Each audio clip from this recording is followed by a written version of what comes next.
we have the recommencement of hostilities between the two left-handers. Paul Moor sitting down, and Jason Couch, who missed last year with knee surgery, fully fit now, which is bad news for Europe, great news for Tim Mack, because when Jason's on, he can be very, very effective. Yeah, I tell you what, he's taken a year off, got this knee surgery, and he's throwing as good as he's thrown in a long time. He feels healthy. You know, he's obviously got the statistics to back that up, but you know, this is a new Jason Couch. His swing's a little flatter, and you know, he's going for longevity here. But and from Claremont in Florida, which is bowling town, from what he was telling me. There's a bunch of bowlers certainly is. there. I mean, the great Norm Dukes lives in Claremont, and our all-time leading PBA holder Walter Ray Williams Jr. He lives not too far from there as well.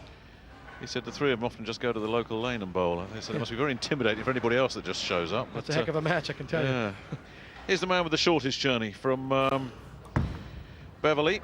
Oh, he went very wide. Oh, my goodness me. Well, he got very lucky there. I thought we were going to lose that ball. Yeah, I mean, the lane is... your nemesis in recent years. He has an 11-4 record, a 239 average, which is the best of all the Europeans in the Weber Cup. But he's struggled a little bit lately, hasn't he? Yeah, he's been struggling with his form a little bit to Paul standards. I mean, he's set the bar so high the last couple of years. I mean, he's been unbelievable the last couple of years.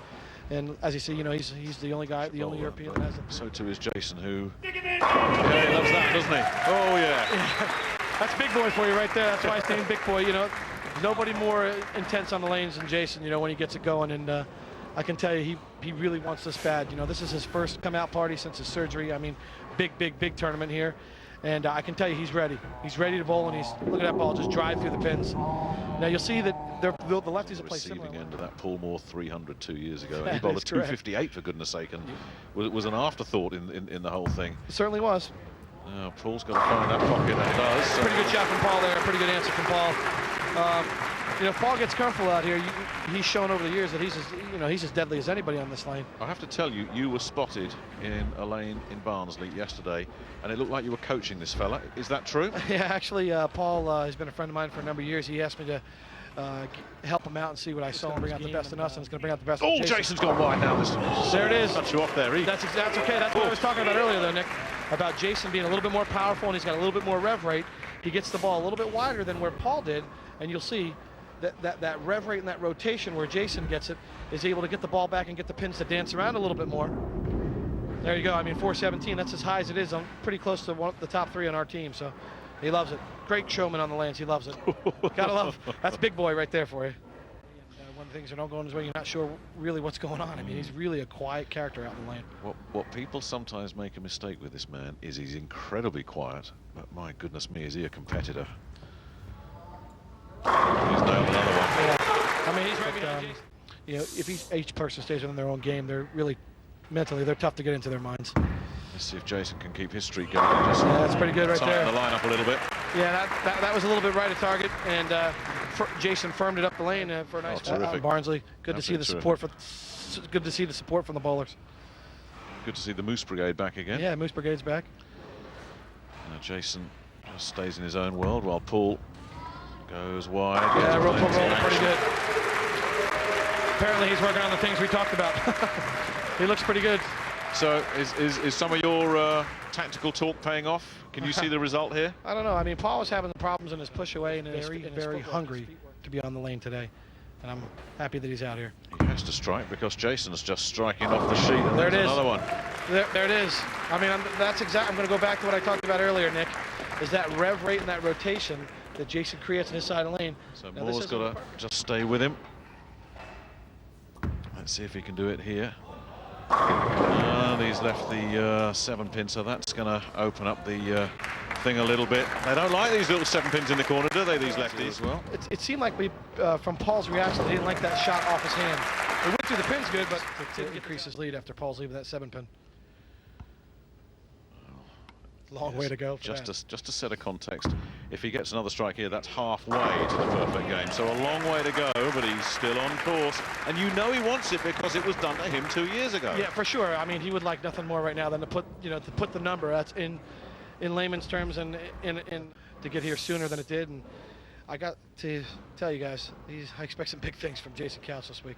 Well, he was very grateful to you for keeping the spot open for him. Doug Kent filled in Jason's absence last year for you and did so admirably, but Jason fully back to health after the knee surgery. Now Paul can't afford any more slip-ups, so he stays in touch. Another great shot from Paul. Look, I mean, these guys have actually matched shot for shot through 6 frames. It's just Jason got away with his 2 shots to the left because of that rev rate and was able to get the carry, and Paul wasn't. Thinking about getting this point. And there goes the perfect game, and more to the point. That is a wide open split. And just like that now, Paul actually basically can take the lead. Chip it over. No, he knew straight away that it wasn't going to, didn't quite have the angle. Yep. So now Paul comes up with a, this is going to tell whether Paul's feeling good or not, because these are the moments in his last couple of months where he's been, you know, where he has a chance to jump on his opponent. Oh, they willed it down, didn't they? You could hear that crowd reaction, and that tells you everything you need to know about Paul Moor. Pretty good shot there from Paul. He gets that 7-pin to go. He gets a 6-pin, a 4-pin off the wall to hit the 7-pin. And that was all your coaching, all that. Absolutely. Well, Jason is still the lead-off guy. A lot of guys like to be the lead-off guy, so they set the bar. But Jason needs that, doesn't get it. Oh, does he? No, that messenger thought about it and decided not to knock on the door. Messenger came over and hit it. He's, you know, you see it uncharacteristically. Some guys miss some spares early in the game, but put him in good shape. Let's see what he does. Always methodical in his approach. Always methodical in his approach. And he's gone wide, and he's done a lot of work, and it's coming another big shot, so he stays in front. And you know, I'm looking forward to it, but I'd like to have a strike here from Jason, because this match isn't over yet. It kind of needs to be a strike, though, you feel, as we get into frame 9. Jason's got to knock all 10 down just to keep the pressure on, and does. Chips the 6-pin, does the damage. That was a big shot there, because now what happens is it sets him up in the 10th frame. If Paul should strike in this frame, they have to basically match 10th frame. So whatever Jason does, Paul would have to do. Watch this ball dive hard through the pins, and watch that 6-pin as that headpin comes off the wall and just tickles it. Excuse me, that's, yeah, the 6-pin. He's got to be happy with that. But he knows it's crunch time, so you don't see him. You don't see the band going, and we'll see if he does it. Because this is the pressure shot. Actually, they're all pressure shots so far. Can he dig out another one? They're willing it down, and he's got it. The place erupts. Pretty good. It's pretty good. You know, any spare in the 10th frame for Paul, he's in the 240s again. And this shot puts huge pressure on Jason Couch. Notoriously, there's not a lot of traffic on the left lane, on the left side, so he doesn't have as much traffic. This has to strike. It does. Now here's the situation, Nick. Jason throws a double here, and he will force Paul to get the first strike to win. So with this next strike, he forces Paul to get the first strike to win. So he has to have this one. Jason too. No freebies or something. He's got a hook. Yeah, knocked over the 10. No, he's not saying a word. No looking at... Well, here we are. Another one. Yeah, you've just took the words out of my mouth. Unbelievable. This is our 4th match of the Weber Cup, and 3 of them have all gone down to the 10th frame. It's a pretty good 10th frame. Pretty good shots from Jason. I mean, other than that one shot there where I think it looked like he maybe got a little quick and got it in. That's a stellar game. Every ball in the pocket. Great shots. That's why you bowl 250. You got to throw a lot of good shots. So just to confirm the scenario, Jason Couch finishing off with a 4-bagger. Has not. Yes, Tora Torgerson, who bowled a 257 and lost in a shootout. Unbelievable. But this is the ball of the match. Oh no, lost the pocket. Was that pressure?